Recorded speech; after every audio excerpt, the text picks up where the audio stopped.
নবীজি কিসের তৈরি, নূরের তৈরি না মাটির তৈরি, এইটা নিয়ে কাজ্জার কোনো শেষ নাই। আশ্চর্য কথা, কি দিয়ে বানাইছে, মাটি দিয়ে না নূর দিয়ে বানাইছে, এর ভিত্তিতে মর্যাদা।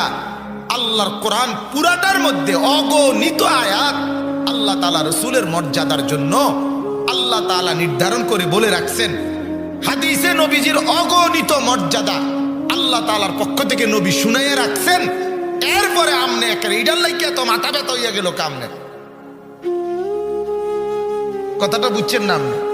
আগুন বলেন, মাটি বলেন, নূর বলেন, বাতি বলেন, সেরাক বলেন, লাইট বলেন, কোনটাই তো মর্যাদার কিছু না। মর্যাদার ফয়সালা তো আল্লাহর হাতে। কথা কন না কেন? এই কথাটা কেমনে বুঝাইব? এই কথাটা সহজ কথা। মর্যাদার ভিত্তি তো কি আতফাও না, মর্যাদার ভিত্তি তো আপনার আল্লাহ তাআলার ফয়সালা। আল্লাহ যদি দামি বানায় সে দামি, আল্লাহ যদি বেদামি বানায় সে ঘৃণিত। ঘৃণিত।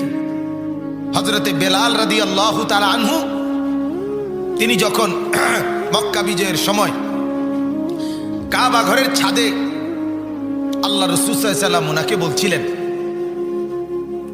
বেলাল কাবা ঘরের ছাদে দাঁড়িয়ে আজান দাও।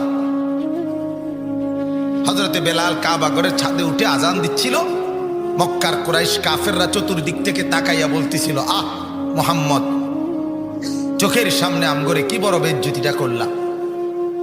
এক গোলাম, এক নিগ্রু, যাকে আমরা সেদিনও মারছি, আজ তুমি তারে আমগোর সামনে কাবা ঘরের ছাদে তুলে দিলা, কি করলা এটা?